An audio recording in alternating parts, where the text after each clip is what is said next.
তো গাইজ আপোনালোকৰ খবৰ খাতি কেনে হোপ আপোনালোক সকলোবোৰ ভালে আছে আজি ভিডিঅ'টো আৰম্ভণিতে আপোনালোকক মই কৈ দিবলৈ বিচাৰোঁ যে এণ্ড চৰি মই ভিডিঅ'টো আজি অলপমান দিনত শ্বুট কৰিছোঁ মানে মই বেছিভাগ ভিডিঅ' মই ৰাতি শ্বুট কৰোঁ বাট এইবিলাক পাতি কিনে ভিডিঅ'টো ষ্টাৰ্ট কৰোঁ মানে আজি আপোনালোকে ভিডিঅ'টো আৰম্ভণি কৰোঁতে মই আপোনালোকক এটা কথা ৰিমাইণ্ডাৰ কৰি দিব বিচাৰোঁ যে Gaurav as a Pakistani without any evidence without any proof তো কিছুমান বস্তু এলিগেশ্যন হিমন্ত বিশ্ব শৰ্মাই যোনবিলাক লগাই আছে আজি ঠিক তেনেকুৱা ধৰণৰ কিছুমান আজি এলিগেশ্যনছ আপোনাৰ ওপৰত ওচৰত মই দাঙি দিম যোনবিলাক CBI প্ৰুভ কৰিছে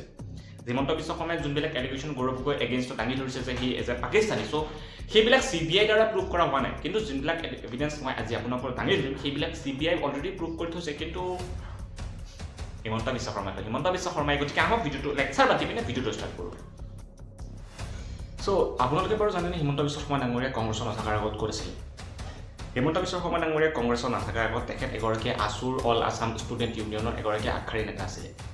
আৰু যেতিয়া অল আছাম ষ্টুডেণ্টৰ আগশাৰী নেতা আছিল তেতিয়া আলফাৰ যোগেদি তেখেতে অসমৰ বিজনেছমেনবিলাকৰ পৰা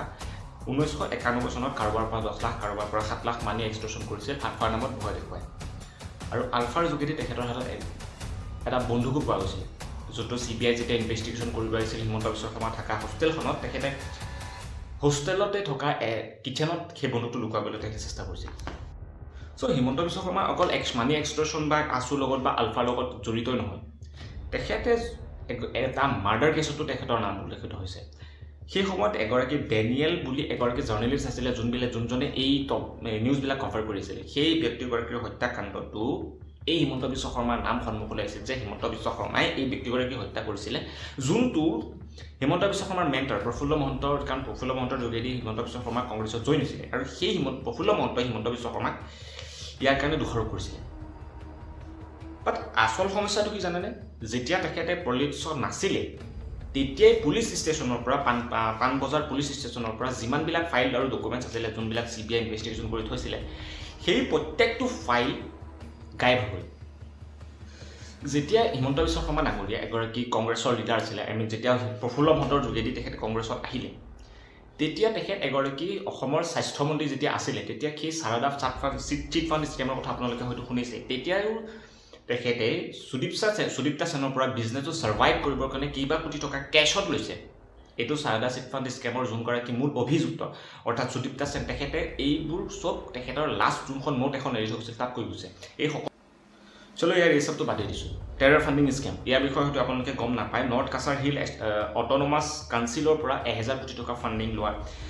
লোৱা কেছ জব ফ্লাইঅভাৰ আদি এইবিলাক যিমানবিলাক স্কেম পানী স্কেম আদি যিমান চিণ্ডিকেটৰ স্কেম আছে এই সকলোবিলাকৰ প্ৰমাণত বিজেপি চৰকাৰে অমিত শ্বাহ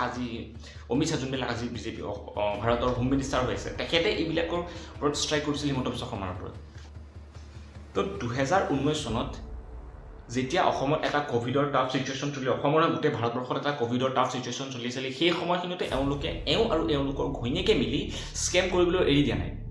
2019ত যেতিয়া PPE দৰকাৰ হৈছিলে অসমৰ লগতে গোটেই ভাৰতবৰ্ষত তেওঁলোকে বাহিৰৰ পৰা কম দামত কিনি আনি অসমত বহুত হাই প্ৰাইচত এইবিলাক বেচিছিল তাৰ উপৰিও হিমন্ত বিশ্ব শৰ্মা ডাঙৰীয়া ঘৈণীয়েকৰ এটা ফুড প্ৰাইভেট লিমিটেড কোম্পানী এটা আছিলে যোনটোৰ নামত তেওঁলোকে প্ৰধানমন্ত্ৰীৰ এটা আঁচনিৰ পৰা 10,000 কোটি টকা ফাণ্ড লৈছিলে মতলব চিৰিয়াছলি এইবিলাকতো বাদেই দিছোঁ তেওঁলোকৰ ফেমিলিৰ নামত এতিয়ালৈকে বৰ্তমান নৰ্থ ইষ্ট যোনটো এণ্টাৰটেইনমেণ্ট কোম্পানী আছে তাৰ লগতে 17টা কোম্পানী বৰ্তমান তেওঁলোকৰ নামত ৰেজিষ্টাৰ কৰা আছিলে যোনটো যেতিয়া তেওঁলোকক পলিটিক্সত আছিল তেতিয়া আৰু এতিয়া কিমান গুণ বৃদ্ধি পাইছে আৰু তথাপিও হিমন্ত বিশ্ব শৰ্মাই কয় যে মোৰতো মাটি টকা বাৰী পইচা একোৱেই নাই চ' তাৰ উপৰিও হিমন্ত বিশ্ব শৰ্মা ডাঙৰীয়াৰ তেওঁ ঘৈণীয়েকৰ প্ৰতি ইমানেই চেনেহ ইমানেই মৰম ইমানেই তেওঁ মানে আৱেগিক হিমন্ত বিশ্ব শৰ্মা ডাঙৰীয়াৰ ঘৈণীয়েকৰ কাৰণে ক'ৰবাত 12,000 বিঘা মাটি 2006ৰ পৰা 2009 যেতিয়া তেওঁ কংগ্ৰেছত আছিলে গভৰ্ণমেণ্টৰ কিছুমান মাটি থাকে যোনবিলাক মাটি আমাৰ দুখীয়া দৰিদ্ৰ মানুহবিলাকক বাইচান্স যদি ক'ৰবাত চৰকাৰী মাটিত থাকে বা তেওঁলোকৰ ব্যক্তিগত মাটিও যদি তেওঁ চৰকাৰে যদি লৈ লয় তেতিয়াহ'লে তেওঁলোকৰ মাটি নোহোৱা হৈ যায় গতিকে সেইসকল লোকৰ কাৰণে কিছুমান চৰকাৰী মাটি এলট কৰা থাকে কিছু অঞ্চলত সেইবিলাক মাটিও ৰুল চেঞ্জ কৰি পিনে হিমন্ত বিশ্ব শৰ্মাৰ ঘৈণীয়েকৰ নামত ট্ৰান্সফাৰ কৰা হৈছে আৰু এনে এগৰাকী আলফাৰ পৰা পলাই অহা এগৰাকী ছালফা যোনগৰাকী বৰ্তমান অসমৰ চিটিং চিফ মিনিষ্টাৰ তেখেতে কয় যে আমি অসমৰ জাতি মাটি ভিত্তি সুৰক্ষা দিম কিহৰ ভিত্তিত হৈ আছে যোনগৰাকী ব্যক্তিয়ে কেইদিন মূৰে নিজৰ ঘৈণীয়েকৰ নামত মাটি এলট কৰিছে মাটি ইলিগেলি তেওঁ ঘৈণীয়েকৰ নামত দিব নিজৰ পৰিয়ালৰ নামত 17 টকাকৈ কোম্পানী ৰেজিষ্টাৰ কৰিব ইমান টকা ক'ৰ পৰা আহি ইমানেই একদম নেটৱৰ্ক হৈ গ'ল আৰু তথাপি হিমন্ত বিশ্ব শৰ্মাই কৈছে তো এইটোৱে হ'ল আপোনালোকৰ কাৰণে এটা শ্বৰ্টকৈ বনাই দিয়া অলপমান ডিটেইলছটো দিবলৈ চেষ্টা কৰিছোঁ যদি ভিডিঅ'টো ভাল লাগিছে লাইক কমেণ্ট শ্বেয়াৰ ছাবস্ক্ৰাইব কৰিবলৈ একদম নাপাহৰিবা আৰু নেক্সট টাইম ভোট দিয়াৰ আগত যেতিয়া আপুনি ইলেক্ট্ৰল পলত যেতিয়া আপুনি ভোটটো দিব সেই ভোটটো দিয়াৰ আগত অলপমান ভাবি চাব যে চৰকাৰখনে কি কৰিলে কি নকৰিলে একচুৱেলি এবাৰ ভাবি চাব আপোনাৰ নিজৰ ব্যক্তিগত আপুনি কিবা লাভ পাইছেনে so' that is today for guys যদি ভিডিঅ'টো ভাল লাগিছে লাইক কমেণ্ট শ্বেয়াৰ ছাবস্ক্ৰাইব কৰি যাবলৈ একদম নাপাহৰিব চ' ডেটছ ইট